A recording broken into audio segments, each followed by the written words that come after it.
Olá pessoal, tudo bem com vocês? Espero que estejam todos bem, estudando bastante, bem focados aí no concurso para a magistratura. Vamos dar início então à nossa aula de número 3, onde vamos começar falando de fundamentação. Então até aqui, na aula 2 falamos do relatório, e daqui para frente então a gente começa a falar de fundamentação, certo pessoal? Então a fundamentação é uma das partes mais importantes da sentença, uma parte onde onde se concentra grande parte da pontuação ali feita no gabarito pelo examinador, então você vai se concentrar em grande parte aqui, tá certo? Então uma boa fundamentação é fundamental para que vocês consigam se sair bem na prova da magistratura. Vamos iniciar falando então de noções gerais e importância da fundamentação. Então essa frase do Franco Lancelotti é muito conhecida, né? Ele diz que não é suficiente fazer justiça, é necessário demonstrar como se fez justiça e persuadir de que justiça foi feita. Muito bem, então a fundamentação é necessária para todos os atos judiciais e é também um fator de legitimação da decisão. Então o juiz ele não é eleito pelo povo. Então a gente diz que a magistratura se legitima tanto pelo concurso público, como também se legitima ato a ato, através da motivação e da fundamentação das suas decisões, tá bem? Parâmetros normativos, onde está previsto que as decisões judiciais devem ser fundamentadas. Em primeiro lugar, no artigo 93, inciso 9 da Constituição Federal, que vai dizer que todas as decisões judiciais devem ser fundamentadas sob pena de nulidade, certo? Outro dispositivo que prevê é o artigo 315 do CPP. Esse artigo 315, lembrem que ele foi alterado pelo pacote anticrime, e esse 315 passa a seguir aquela redação do Código de Processo Civil, lá do artigo 489, parágrafo 1º do CPC. Então esse 315, nós vamos mostrar daqui a pouco, é praticamente uma cópia do artigo 389, parágrafo 1º do Código de Processo Civil. Está bem? Nós vamos trabalhar esse artigo bem detalhadamente daqui a pouco. Também está prevista a necessidade de fundamentação no artigo 381, inciso 3º do Código de Processo Penal. Esse artigo prevê que a sentença deve conter os fundamentos de fato e de direito, certo? Vai dizer que toda sentença deve conter os fundamentos de fato e de direito. E o artigo 413 do CPP também prevê a necessidade de fundamentação e se refere particularmente à decisão de pronúncia. Por que esse dispositivo é tão importante para o candidato à magistratura e para o juiz? Para o candidato, como eu falei, vocês serão avaliados por aquilo que vocês redigem, né? Então, é claro que a decisão final, se naquele sentido que o examinador quer, se é pela condenação, pela absolvição, pela desclassificação de parte da imputação, e isso é muito importante. Mas é claro que o examinador vai estar ali pontuando, né, cada ponto que ele colocou na sentença, ele quer que vocês analisem e que fundamentem. Por isso é tão importante a fundamentação para o candidato. E naturalmente para o juiz, vocês serão juízes no futuro, também a fundamentação é muito importante, haja visto que uma decisão não fundamentada ou mal fundamentada, ela pode ser ou reformada, né, se ela está mal fundamentada, se não está de acordo ali com os parâmetros legais ou com os parâmetros da jurisprudência, ou se a decisão ela for não fundamentada em determinado ponto, ela pode inclusive ser cassada, e essa é uma grande vergonha para o juiz, né, quando ele tem uma decisão que é cassada pelo tribunal, tá certo? Então por isso que a fundamentação é tão importante para o candidato e também para o juiz, né? Então vocês que serão futuros juízes também precisam estar muito atentos a isso. Muito bem, pessoal, então eu avisei para vocês, né, já adiantei que nós trabalharíamos bem esse artigo 315 do Código de Processo Penal, porque ele é praticamente a reprodução, aliás, ele é ipsis literis, o texto do artigo 489, parágrafo 1º do CPC, do novo CPC, certo? O que diz então esse artigo 315? Ele foi muito comemorado pelos processualistas penais na medida que ele traz novos parâmetros para a fundamentação, ou seja, ele é muito mais detalhado em relação à fundamentação e eu gostaria de passar ponto a ponto com vocês para dizer o que vocês devem fazer na prova de sentença a fim de atender a esse dispositivo. Se vocês pegarem um examinador que ele é processualista penal, ele pode ter muita chance dele querer colocar determinados pontos ali na sentença a fim de que vocês realmente analisem, fundamentem e atendam a esses parâmetros do artigo 315 do CPP. Muito bem, para começar, então, diz assim o parágrafo 2º desse 315, diz assim: não se considera fundamentada qualquer decisão, seja ela interlocutória, sentença ou acórdão. A primeira pergunta, isso pode cair eventualmente em outras fases, poderia perguntar para vocês, e se a decisão monocrática de relator não for fundamentada, ela poderia também ser anulada com base nesse dispositivo?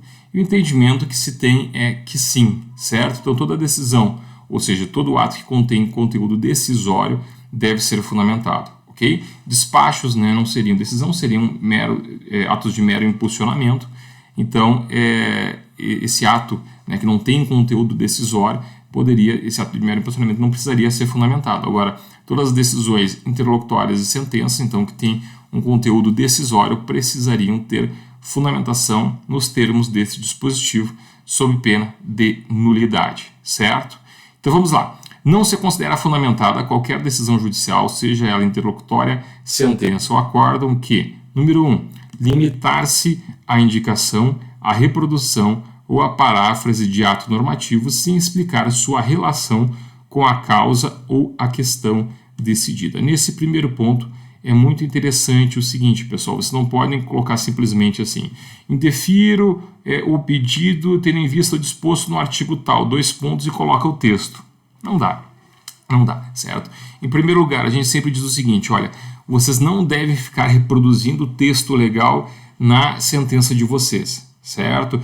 Primeiro, porque isso gasta tempo, gasta linhas ali que são preciosas, então você deve dizer com as suas palavras o que aquele texto diz. Claro, se for imprescindível, pode eventualmente colocar um pedacinho ali entre aspas, no sentido de fundamentar e explicar, mas não é interessante ficar reproduzindo textos normativos que já estão no código na prova de vocês, certo? Vocês vão dizer o que aquele dispositivo diz, vão citar ele, vão dizer o que aquele dispositivo diz e vão falar o que o caso concreto tem e fazer a subsunção do fato à norma, certo? Seja para dizer que se aplica ao dispositivo, seja para dizer que ele não se aplica, ok? Mas o que não pode ser feito é citar o dispositivo e não dizer qual que é a relação dele com o caso concreto, ok?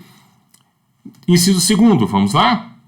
Então, o inciso 2º diz o seguinte: então não se considerar fundamentada a sentença de vocês se empregar conceitos jurídicos indeterminados. O que são conceitos jurídicos indeterminados? Então, são expressões dentro do texto legal que possuem determinada vagueza e que, por isso, precisarão de uma análise, de um juízo de valor, certo? Por exemplo, então, vamos lá, quando vocês analisam, por exemplo, a legítima defesa, então, para que haja legítima defesa, é necessário que haja uma agressão injusta, atual e iminente, certo? Então, se vocês disserem, por exemplo, a defesa vem e alega legítima defesa, e vocês na sentença colocam assim: não há legítima defesa, tendo em vista que a agressão não foi injusta. Utilizou o conceito jurídico indeterminado, mas, olha o dispositivo, sem explicar o motivo concreto de sua incidência no caso. Então, precisaria dizer: não houve legítima defesa, tendo em vista que a agressão não foi injusta, haja vista que foi o réu que provocou ou deu causa àquela ação, que foi o próprio réu que provocou e deu causa àquela ação. Então, daí nesse caso, sim, você está explicando como você está aplicando aquele dispositivo no caso concreto, fundamentando com base no caso concreto, certo? Então, lembrem que ao falar desses conceitos jurídicos indeterminados, você deve explicar o motivo concreto da incidência ou não dele no caso, certo? Muito bem, pessoal, então, este é o inciso 2º, vamos analisar o inciso 3º agora. Diz assim: não se considera fundamentada a sentença de vocês se invocar motivos que se prestariam a justificar qualquer outra decisão. Então, isso, por vezes, eu vejo na prática a seguinte decisão: indefiro por falta de amparo legal.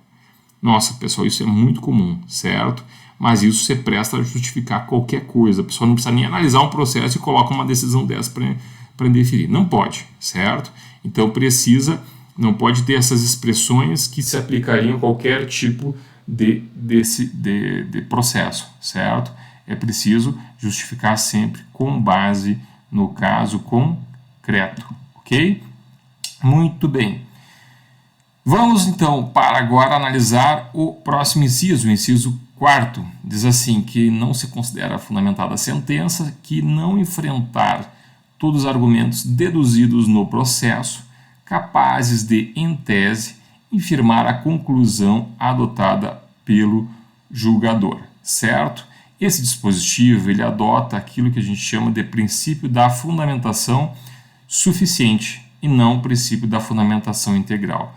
O princípio da fundamentação integral, ele diria que todos os pontos levantados pelas partes precisam ser fundamentados. Mas o dispositivo não diz isso, ele diz o seguinte: você precisa enfrentar todos os pontos, mas se ao analisar um ponto os demais ficarem prejudicados, você não precisa analisar os outros, certo? Isso serve para o juiz, para não gerar a nulidade de decisão do juiz. Para o candidato, eu digo para vocês, analisem todos os pontos, porque o examinador já foi examinador de concurso, certo? O examinador coloca determinada matéria ali, é porque ele quer que vocês analisem, certo? Então, se ele colocar determinado ponto ali de defesa ou de acusação, ele quer que vocês analisem ponto a ponto, porque isso vai constar no gabarito dele. E alguém vai dizer, mas essa alegação prejudicou aquela. E eu vou dizer o seguinte, na cabeça do examinador, não. Se ele colocou aquele ponto ali para ser analisado, é porque ele quer que seja analisado aquilo, e aquilo vai constar pontuado no gabarito ali, no espelho da prova feita pelo examinador, tá bem? Então vamos analisar sim todos os pontos que estão colocados na sentença, ok? Muito bem.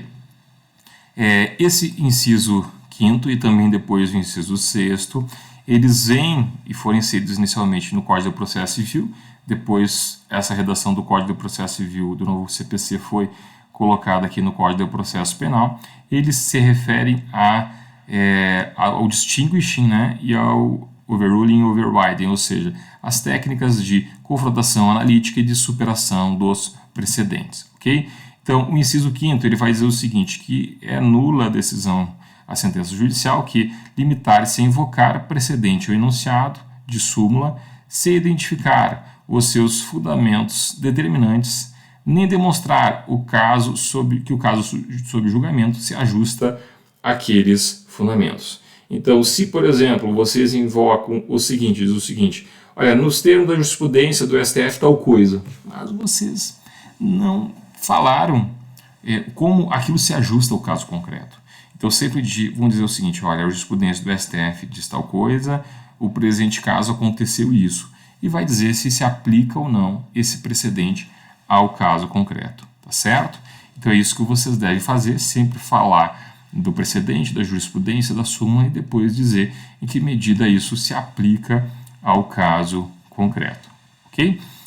Inciso 6º diz assim, que será nula a sentença que deixar de seguir enunciado de súmula, jurisprudência ou precedente invocado pela parte, sem demonstrar a existência de distinção do caso em julgamento ou superação do seu entendimento. Então, se eu fosse examinador, eu colocaria um caso para vocês, colocaria lá um entendimento jurisprudencial sendo levantado pelo Ministério Público ou pela defesa que não se aplica no caso concreto, para ver se o candidato sabe que tem que aplicar esse dispositivo aqui.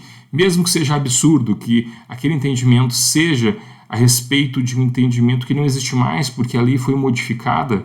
Então, por exemplo, vem o Ministério Público e diz o seguinte, olha, requeiro, teve o abandono da causa por esse advogado, né, depois um outro assumiu, e em relação a esse advogado que abandonou a causa, requeiro a aplicação de multa pelo abandono da causa na forma do artigo 265 do Código do Processo Penal, nos termos do entendimento da jurisprudência deste tribunal, certo? E veio o candidato simplesmente passa por cima, ele diz, isso aqui foi modificado, esse dispositivo, não vou nem tratar disso.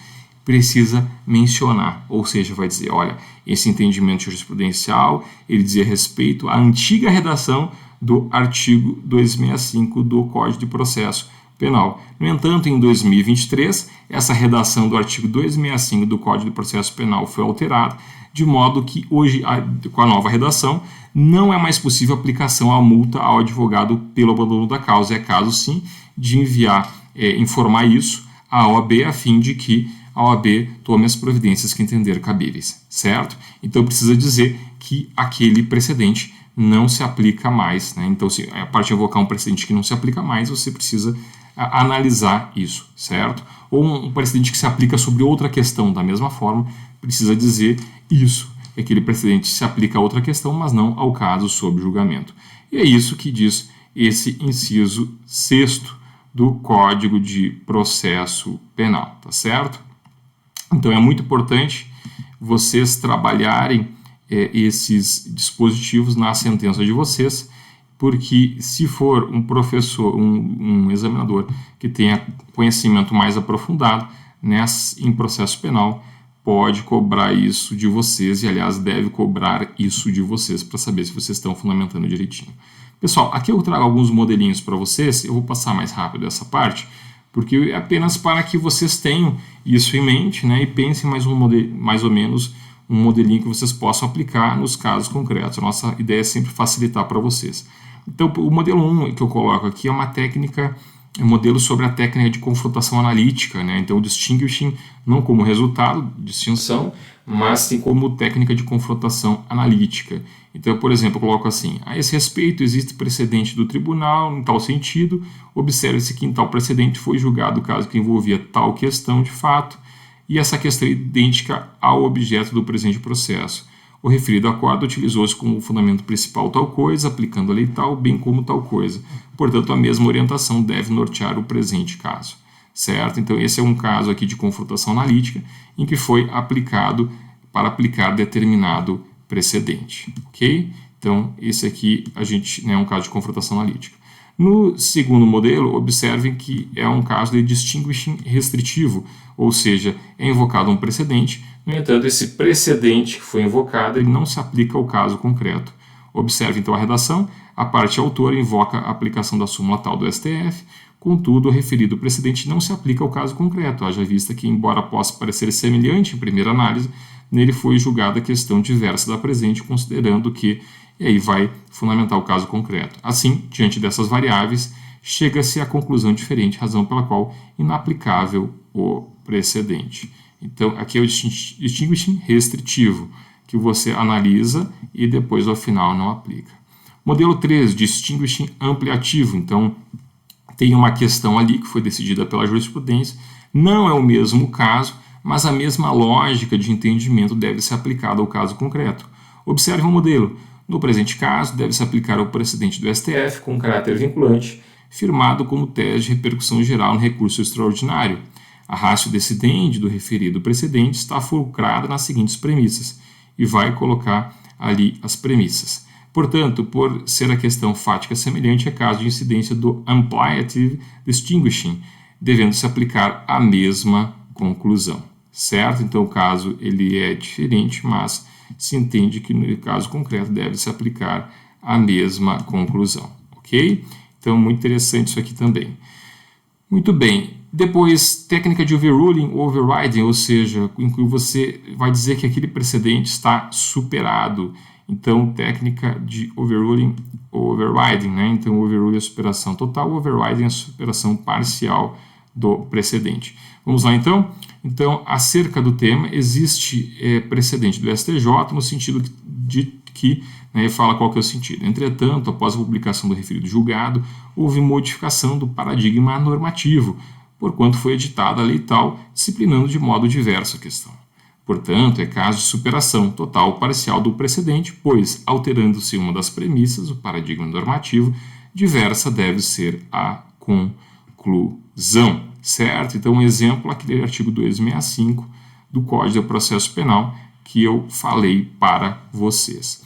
Ok, pessoal? Espero que vocês tenham gostado bastante desta aula, né? Foquem nos estudos, vão aí já com base nessas aulas, já podem ir começando a treinar a fazer as sentenças, vão pegando sentenças mais simples, já vão treinando, vão olhando o nosso espelho lá de prova nos nossos livros, né, no nosso curso de sentença penal e também no nosso caderno de treinamento para a magistratura. Então vocês já vão ali acompanhando, já vão treinando, já vão vendo os pontos em que possuem maior dificuldade para ir focando também nesses pontos, tá bem? Então, muito obrigado até aqui, continuem focados no estudo e até a nossa próxima aula. Um grande abraço!